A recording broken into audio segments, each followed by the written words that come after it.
This is Flint's Ball. I was watching some videos of Alabama Headhunter the other day, and what y'all seen it? He was speaking of drills possibly being hafted on this end and utilized on that end, and I just got them out for a moment. I'll speak on them in a minute, but I just want to show you some of these flake tools that I got. I know his was about flake blades.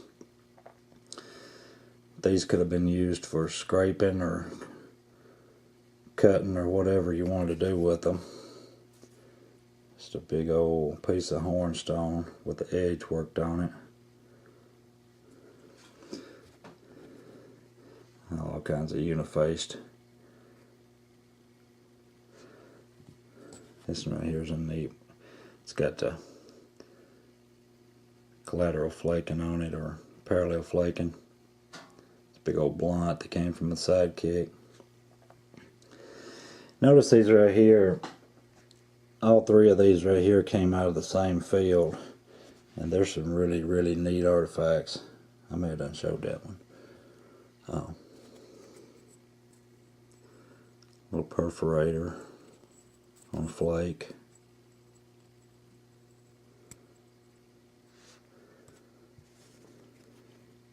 Most of these are unifaced for the most part.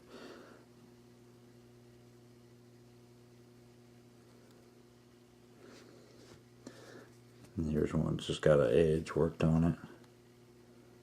Right there. And for camera to ever focus.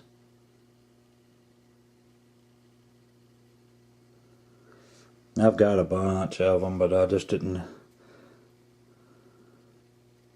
get them all out. I mean, they're in different places, but all these are uniface, and these humpback type deals. All the workings on one side of these three here pretty much. And they could have used that end as a scraper and either edge right here as a knife. And slick enough to eat off that side.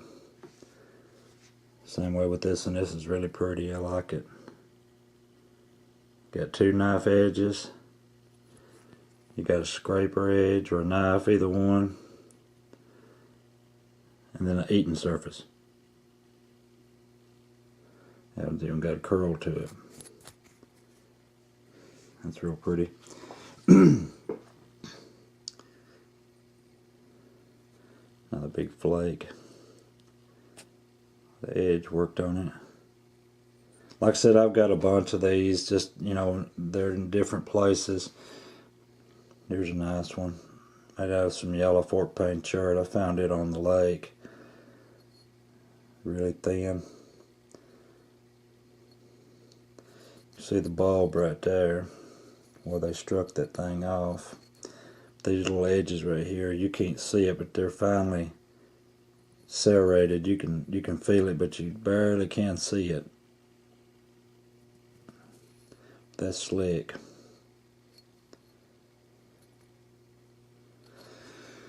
And the coolest one I've found that I think is this one right here. Found it at the old stomping grounds last year. You can see the bulb where they knocked it off and went around the core of a big old piece, and we put a curl they put in it. All kinds of beautiful flaking on the top side of this one.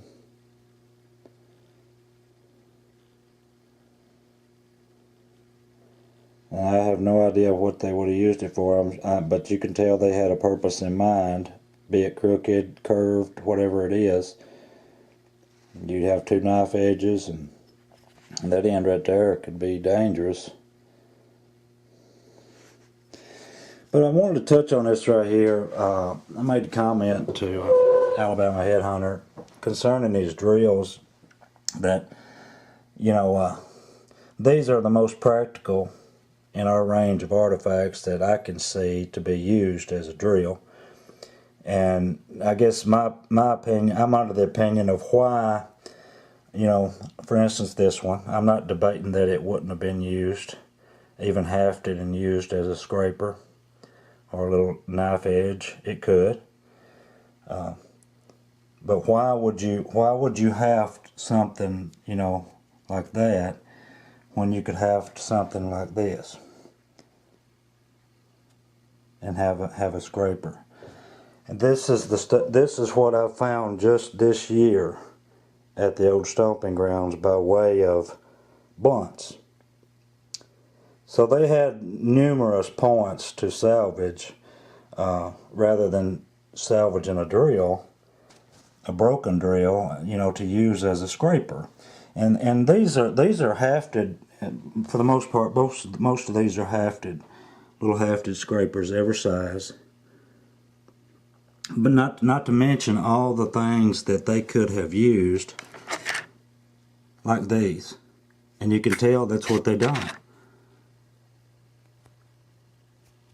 They made, you know, scrapers and edge, you know, tools with edges on them and whatnot to do whatever they wanted to. And I guess my way of thinking is why use those? They're not as numerous. I mean, I find a lot of drills and fragments of drills, but probably I find 10 times more hafted scrapers that we know that they salvaged these for the purpose of using them as a scraper. Otherwise, you know, why would I find that many? But I find 10 times more of those, probably 20 times more of those than I do drills, broken or whole, you know. And that's just what I found in 2013 by way of blunts, and those are the drills that I found, not, you know, outside the broken ones, I mean the whole ones. That's got some more in it that came from 2013. This box right here is full of blunts and hafted scrapers that came from 2012. And all these right here came from the sidekick. All these are just, you know, hafted scrapers and blunts. So with all those, you know, being present, I know Alabama Headhunter wasn't debating, you know, that's what these right here were used for. I think his argument was that possibly some of these were used for the same purpose. And I can't necessarily debate that. Of course, we know they all weren't. We know probably this one wasn't. And we know probably this one wasn't. We know this one probably wasn't because it's concaved. And I doubt this one was because it's concaved. And we know these tips weren't. So I guess my way of thinking is these are broken drills, discards. These right here are broken points that's been salvaged to use as scrapers, not those. But like I said, I'm not here to argue. But I wanted to show these. He asked me if I would, and I'd be glad to. And I've got plenty more. I just couldn't get them all out. But I hope you enjoyed the video. I hope to get back out and do some live action hunting. You know, here's one that I didn't show. That's probably one of my favorites. It's a big disc-shaped spall, kinda. But look at all the working on this thing.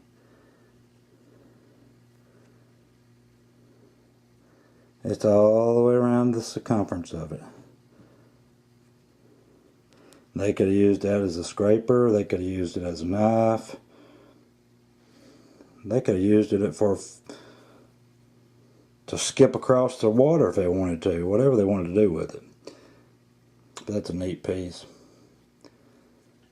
Anyway, I don't know what this is. Got it out with the drills. Found it at those stomping grounds earlier this year. I don't think I got this on video. It's a big old tool of some kind, but it's narrow enough, you know, that could have been a drill. It had been an auger of some kind, drilling a big old hole. That's a good sized piece, though. But anyway, appreciate y'all watching.